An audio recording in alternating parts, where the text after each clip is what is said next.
बिस्मिल्लाहिर्रहमानिर्रहीम। नाज़रीन, आप देख रहे हैं प्रोग्राम आज के अखबार और मैं हूं आपका मेज़बान एहसन रज़ा। नाज़रीन, पेंडोरा लीक्स मंजर आम पर आ गई और सबसे ज़्यादा जो इसके अंदर करता धरता पाए गए वो हुकूमत के करता धरता हैं और इसके अंदर जिन लोगों के नाम शामिल हुए हैं। और पेंडोरा पेपर्स तहकीकाती सेल कायम करेंगे, ऐसा कह दिया गया हुकूमत की जानिब से। और वज़ीर आज़म पाकिस्तान इमरान खान की ज़ेर सदारत इजलास हुआ और इजलास में नैब, FIA, FBR के नुमाइंदे शामिल किए गए इस तहकीकात में। और वजारत कानून जो है वो वज़े करेगी, तरीक़ेकार तय करेगी कि क्या तरीक़ेकार होना चाहिए। लेकिन सबसे बड़ा सवाल ये है कि वज़ीर आज़म साहब तो कह रहे हैं कि बिला इम्तियाज़ एहतसाब पर यकीन रखते हैं, लेकिन क्या ये एहतसाब हो पाएगा? क्योंकि ज़्यादातर जो इसमें नुमाया लोग हैं वो उन्हीं के इतराफ़ बैठे हुए हैं, उन्हीं के इर्द गिर्द बैठे हुए हैं। और साथ ही कामयाब पाकिस्तान प्रोग्राम के इजरा के वक्त भी उन्होंने तकरीर की और उन्होंने फलाही रियासत की बातें की, पाकिस्तान के हवाले से बातें की, कामयाब नौजवान के हवाले से बातें की। तो उन्होंने कहा कि कामयाब पाकिस्तान और कामयाब नौजवान प्रोग्राम का जो आगाज़ है वो 74 बरस पहले हो जाना चाहिए था। माजी के जितने भी निज़ाम थे वो तमाम के तमाम गलत थे। माजी में बड़ी गलतियां सरजद हुई और माजी में ये भी कहा जाता रहा कि पहले हम अमीर होंगे और फिर खुशहाली आएगी, बल्कि हमें पहले जो है फलाई रियासत बनाना है और फिर जाके खुशहाली आएगी। और उन्होंने कहा कि हम जो है मदीना की रियासत के मॉडल को फॉलो करेंगे। लेकिन इस तकरीर के अंदर वो चाइना के मॉडल की भी बातें करते रहे। तो हमें किस मॉडल की तरफ जाना है ये भी हमें अभी इस बात का तयन करना है। लेकिन मौजूदा हुकूमत का जो नारा है वो मदीना की रियासत का नारा ही है। वो कब पूरा होगा, किस तरफ जाएगा, वो तो अभी पेंडोरा लीक्स के ऊपर जब तहकीकात होंगी तो इसी से पता चल जाएगा कि मदीना की रियासत की तरफ हमने कितना सफ़र किया है। और माजी के हुक्मरान जो थे वो तमाम के तमाम जो थे वो लोग सोच जो गलत रखते थे। दुनिया में तेल की कीमत बढ़ी और 100% बढ़ी, हमने 22% बढ़ाई। महंगाई के हवाले से भी उन्होंने इस प्रोग्राम के इजरा के वक्त बातें की और उन्होंने कहा कि महंगाई बहुत ज़्यादा हो रही है और हमें गरीब आदमी का एहसास है, मैं गरीब आदमी के लिए परेशान हूँ, लेकिन महंगाई बहुत ज़्यादा हो चुकी है। हम महंगाई को कम करने की पूरी कोशिश करेंगे और टारगेटेड सब्सिडी के ज़रिए से और हमारे जितने प्लान हैं उनके ज़रिए से महंगाई कम होंगे। लेकिन साथ ही बिजली बम भी गिरा और 1.70 पैसे यानी कि ₹1.70 जो है एक साल के लिए बिजली महंगी कर दी गई है। पहले पेट्रोल महंगा हुआ, बिजली महंगी हो गई। अब आवाम जाएं तो जाएं कहां? शायद पाकिस्तान पीपल्स पार्टी जो कहती हुई नजर आती है कि ये PTI IMF है, तो पता नहीं, अल्लाह जाने वो ठीक कहते हैं या नहीं कहते। लेकिन महंगाई जो है बहुत ज़्यादा हो चुकी है और IMF के जो मुतालबात हैं वो वैसे के वैसे ही मानते चले जा रहे हैं। और अभी दोबारा से हमने उनके पास जाना है। शेख रशीद साहब की बात करेंगे तो शेख रशीद साहब ने भी प्रेस कॉन्फ्रेंस की और उन्होंने भी पेंडोरा लीक्स को बेकार लीक्स करार दे दिया। उन्होंने कहा ये टाएं फिश है और इसमें से कुछ भी निकला नहीं, खोदा पहाड़ निकला चूहा वाली मुतरादिफ की बात है ये, और कुछ भी नहीं निकला। लेकिन शायद इसमें उनके अपने इर्द गिर्द के लोगों के नाम है, इसलिए वो इसे कुछ कह नहीं रहे। लेकिन क्या वजीर आजम और क्या मौजूदा हुकूमत इन तमाम केसेस को लेकर सुप्रीम कोर्ट जाएगी और महंगाई के हवाले से इकदाम करने में कामयाब हो पाएगी? और क्या अपोजिशन जो कहती है कि ये मुज़ाक़रा खेज़ बातें हैं और आइंदा आने वाले जो इलेक्शन हैं इसमें पाकिस्तान तहरीक इंसाफ जो है अपने ही महंगाई के और अपने ही वादों दावों के सुनामी के अंदर गर्क होकर रह जाएगी? तो क्या वाकई ऐसा होगा? इन तमाम मौज़ूआत के ऊपर गुफ्तगू करने के लिए जो शख्सियत मेरे साथ मौजूद हैं उनका तारुफ आपसे करा दूं तो जनाब बैरिस्टर वकास अब्रेज़ खान साहब हमारे साथ मौजूद हैं, कानूनदान हैं, तज्ज़ियाकार हैं। वकास अब्रेज़ साहब, बहुत शुक्रिया वक्त देने के लिए। पेंडोरा पेपर्स तहकीकाती सेल कायम कर दिया गया है, लीक्स आपने भी देखी और इनमें आने वाले लोगों के नाम आपने भी देखे। क्या आपको भी वाकई लगता है कि बिला इम्तियाज एहतसाब होगा या फिर वैसे ही एहतसाब होगा जैसे पिछले 3 सालों से हम देख रहे हैं? Ahsan, thank you so much for having me on your show. First of all I must say, जुबान से देश धरती को ये पाकिस्तान भी कहते हैं, मुसलमान हैं, वफा को हासिल इमाम भी कहते हैं, मगर गैरत न जाने कहां खो गई अहले क़यादत की, वतन को लूटते भी हैं, वतन को माँ भी कहते हैं। ऐसा ये बड़ी एक बदकिस्मती है हमारे पॉलिटिकल सिस्टम की कि हमेशा पूरी दुनिया के अंदर ये बात की जाती है कि डेमोक्रेसी के अंदर लोगों के इंटरेस्ट को सेफगार्ड किया जाता है, उनके पैसे को, उनकी दौलत को, उनके टैक्स की इनकम को कौमी मफादात के लिए इस्तेमाल किया जाता है। लेकिन ये पेंडोरा लीक्स हो, विकी लीक्स हो या इससे पहले पनामा लीक्स हो, उसमें एशियन कंट्री, स्पेशली मैं पाकिस्तान की बात करूंगा, जिस तरह हमारे सियासतदानों के करप्शन की दास्तानों को बयान किया जाता है और जिस तरह ये लोग ऑफशोर कंपनी से, मनी लॉन्ड्रिंग से, मनी एम्बेजलमेंट से और दीगर अनलॉफुल और इलीगल मीन से दिन दुगनी रात चुगनी करप्शन करते हैं और इस कौम की मेहनत कशों की किसानों की कमाई को बड़ी बेदर्दी से लूटते हैं। मैं ये समझता हूँ ये बड़ी बदकिस्मती की बात है। यह हालांकि मैं इस चीज का भी इदराक करता हूँ आल दो कि मुझे इस चीज पर रिजर्वेशन है, तहफुजात हैं कि जो पेंडोरा लीक्स है, this is not a judicial forum कि जिसने तमाम मामला को एजुडिकेट करने के बाद या इन्वेस्टिगेट और इंटेरोगेट करने के बाद ये सारी चीजें जो है हमारे सामने रखी हैं।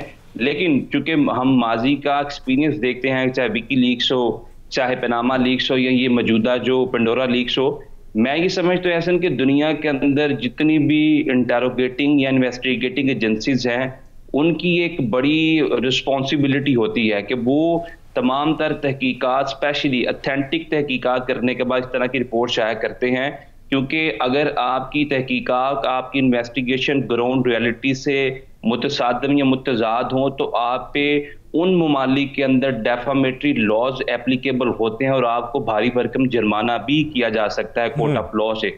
लिहाजा पाकिस्तान के हवाले से या दीगर अंडर डेवलप्ड नेशंस की बात की जाए तो यहाँ पे ये कोई अचंभे या हैरानगी की बात नहीं है। इससे पहले भी इस तरह की मामला आते रहे हैं। Specifically coming toward your question कि अकाउंटेबिलिटी क्रॉस द बोर्ड होगी, मुझे ये लगता है कि नहीं होगी, क्योंकि इससे पहले भी चीनी स्कैंडल था, आटा स्कैंडल था, और फिर जहांगीर तरीन की स्पेशली मैं बात करूंगा कि जब उनका स्कैंडल राइज हुआ तो उस वक्त भी वज़ीर आज़म पाकिस्तान ने कहा there must be accountability across the board.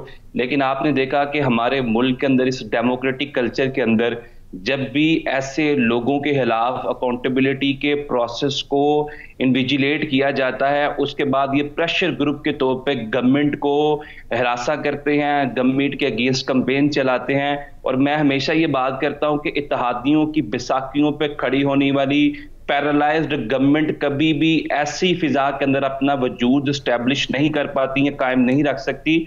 और स्पेशली मैं बात करूंगा कि ये वज़ीर आज़म पाकिस्तान जिन्होंने पाकिस्तान की पॉलिटिकल हिस्ट्री का तवील तरीन धरना दिया 126 दिन का, उसके भी अगर अगराज़ो मुकासद देखे तो उसके अंदर ये चीज भी बड़ी क्रिस्टल क्लियर नजर आती थी कि वज़ीर आज़म पाकिस्तान हमेशा तहरीक इंसाफ की बात करते थे, इंसाफ की प्रिविलेंस की बात करते थे, इंसाफ के फरोग की बात करते थे।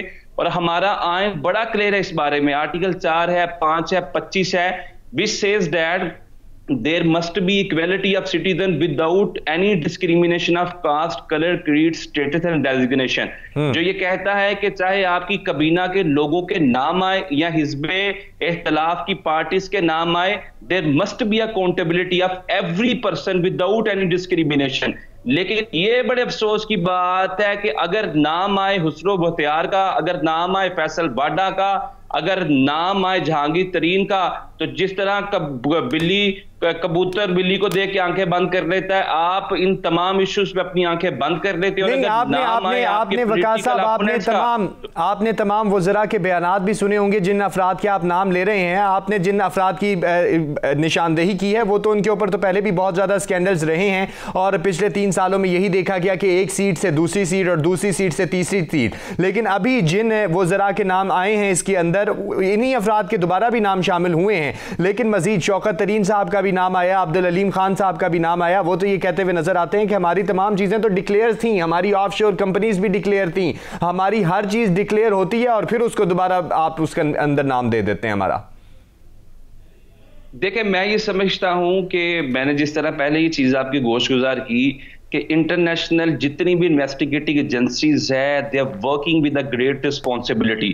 और जब भी कोई इंकशाफात करते हैं, those not based on the speculations, वो किसी भी मफरूजात या जम्पशन पे बेस नहीं करती, बल्कि those are very close to the ground realities.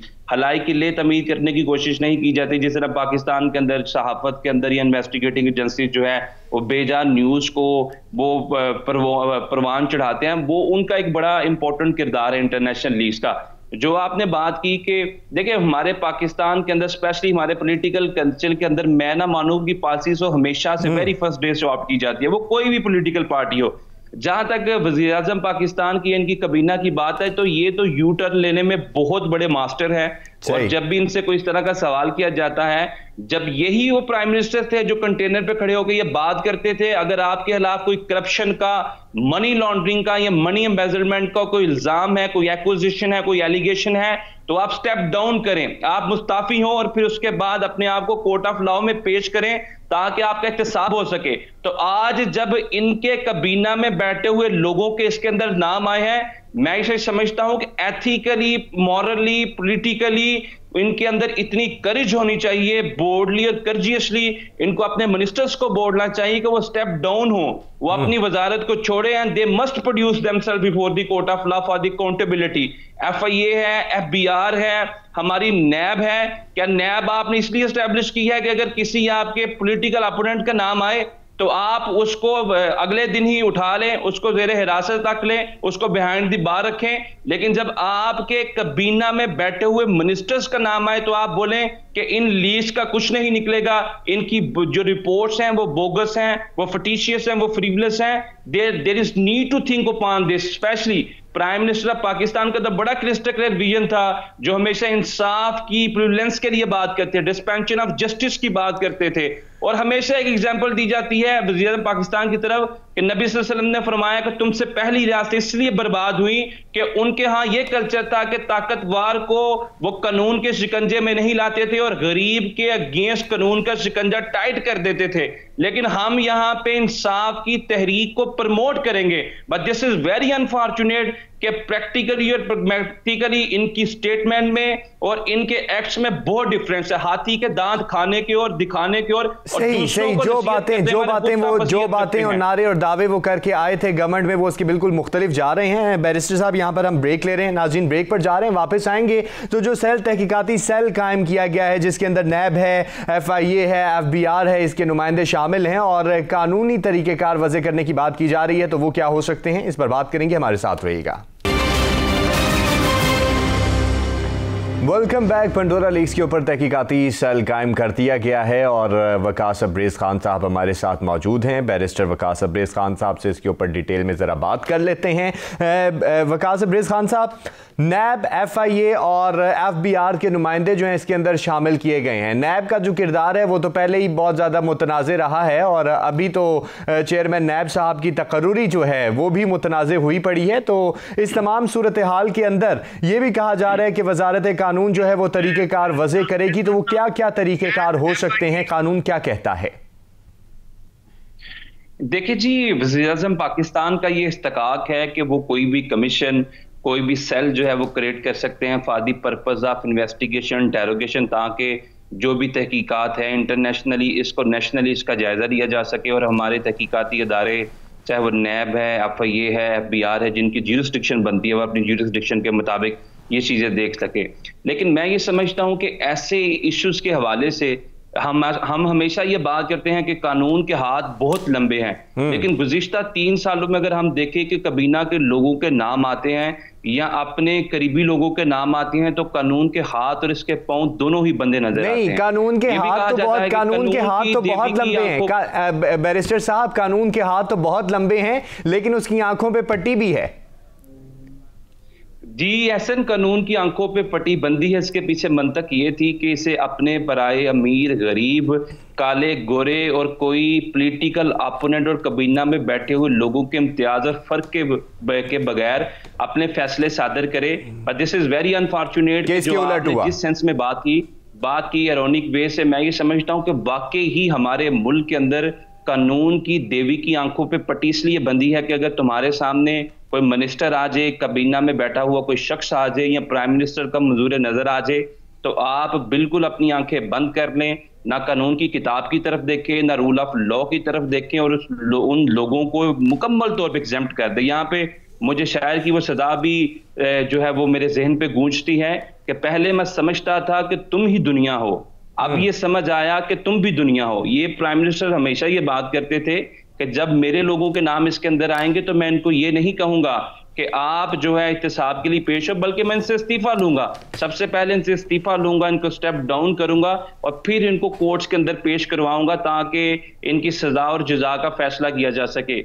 लेकिन जो आपने स्पेसिफिकली बात की ऑल्दो कि this is a very healthy gesture on the part of government, के उन्होंने एक्सपीडिशियसली और रैपिडली इसके ऊपर एक्शन लिया, कमीशन बनाने का या तहकीकाती सेल बनाने की बात की। This is a very happy on the part of present government. लेकिन जब भी कोई इस तरह का इशू अराइज होता है, चाहे वो शुगर इशू है, चाहे वो शुगर का इनका इशू हो, चाहे इनके अलावा जो आटे का बहरान हो, इन तमाम क्राइसिस के अंदर फिल फोर ये लोग प्रेस कॉन्फ्रेंस करते हैं, बड़ी खूबसूरत बात करते हैं, कौम का एतमाद जीतते हैं, मोटिवेशनल स्पीकर के तौर पे उभर के सामने आते हैं। फिर उसके बाद जिस तरह शेख रशीद साहब ने बात की, खोदा पहाड़ निकला चूहा, राई का पहाड़ बनाने में, बाग का बतंगड़ बनाने में और बातों को खूबसूरत मानी और मफहूम देने में ये लोग बड़े माहिर हैं। लेकिन प्रैक्टिकली प्रैग्मेटिकली इसका रिजल्ट, इसका समर, इसका नतीजा कौम को देने में इनकी परफॉर्मेंस सिफर है। बड़ी माजरत के साथ मैं ये बात कर रहा हूं कि प्राइम मिनिस्टर ऑफ पाकिस्तान जब तक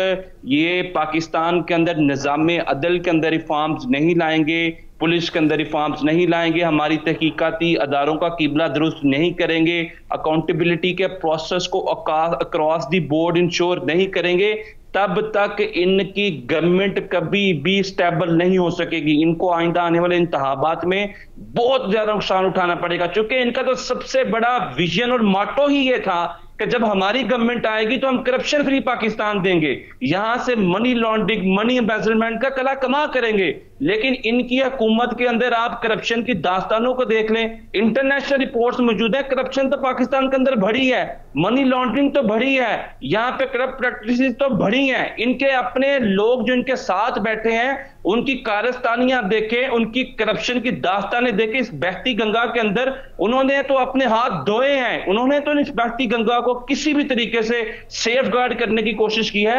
लिहाजा आप तहकीकाती सेल बनाए, आप कमीशन बनाए, जब तक आप कोई मंतकी एतबार से रैशनली इसको परस्यू नहीं करेंगे, रिजल्ट ओरिएंटेड लिटिगेशन नहीं करेंगे और कौम के सामने कोई नतीजा नहीं लाएंगे। आप तो मिसालें देते हैं नबी सल्लल्लाहु अलैहि वसल्लम की कि एक उनके पास बड़ा मंजूर नजर आता है और सिफारिश करते हैं खतून की, तो आप फरमाते हैं कि मेरी बेटी भी चोरी करती तो उसके भी हाथ काट दिए जाते। आप बात करते हैं आप बात करते हैं अदले फरूक की, लेकिन यहां पे आप गिना हकीकत को मद्देनजर रखें तो आपके पास अदल करने के लिए, इंसाफ करने के लिए कुछ भी नहीं है। चूंकि आपकी हुकूमत खड़ी है इत्तेहादियों की बैसाखियों पे, आपकी हुकूमत खड़ी है प्रेशर ग्रुप्स के इत्तेमाद पे, और अगर ये प्रेशर ग्रुप्स का एतकाद आप खो बैठते हो तो आपकी हुकूमत ओवरनाइट्स में गिर जाएगी। सही, यहाँ पे इत्तेहादी भी हैं, प्रेशर ग्रुप भी हैं। अपोजिशन की जरा बात कर लेते हैं। बैरिस्टर साहब, अपोजिशन कहती है कि ये जितने भी ऐलानात किए गए हैं, ये तहकीकाती सेल की बातें की गई हैं, ये सारे के सारे मजाक़े खेज हैं, नारे खोखले हैं। अगर पानामा लीक्स की तरफ अगर बात हम थोड़ा सा माजी का सफर कर लें तो पानामा लीक्स में वजीर आजम साहब जो थे बार बार सुप्रीम कोर्ट जाते थे और वो कहते थे मैं तो इसको अंजाम तक पहुंचा के छोड़ूंगा।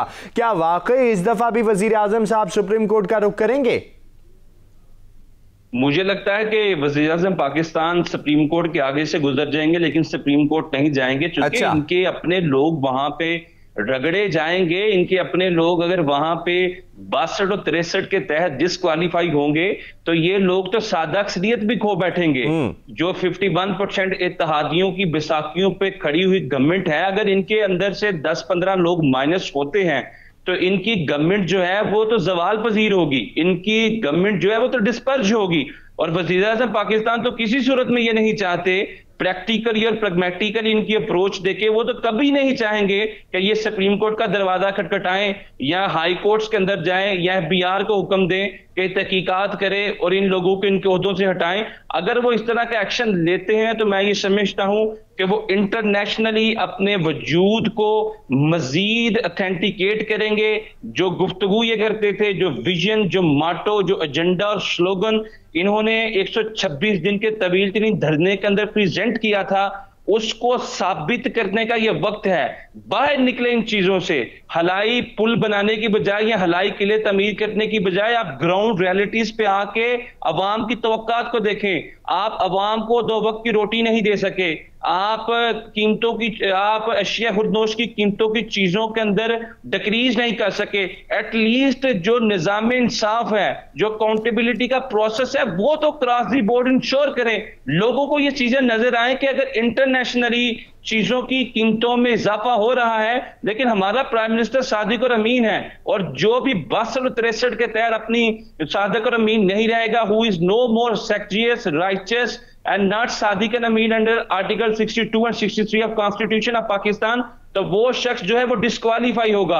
ऑफशोर कंपनी रखने वाला शख्स जो है वो घर जाएगा, सुप्रीम कोर्ट उसे नाअहल करेगी, हमारा नया सेक्शन 15 के तहत उसे नाअहल करेगा, FBI अपनी रिपोर्ट तहकीकाती इदारों को जमा करवाएगी। लेकिन यहाँ पे ऐसा कुछ भी होता नजर नहीं आ रहा। सही, यहाँ पे आपको कुछ होता हुआ नजर नहीं आ रहा, और ये भी नजर नहीं आ रहा कि वजीर आजम साहब जो हैं सुप्रीम कोर्ट के पास सुप्रीम कोर्ट जाते हैं, बल्कि उसके पास से गुजर जाएंगे। ब्रेक पर जा रहे हैं, नाज़रीन वापस आएंगे तो बात करेंगे कामयाब पाकिस्तान इजरा के वक्त जो वजीर आजम साहब ने तकरीरें की, और फिर बिजली भी महंगी हो गई, ₹1.70 महंगी हो गई, तो आवाम की तो दुहाइयाँ देती हुई नजर आती है। तो इसके ऊपर बात करेंगे, हमारे साथ रहिए।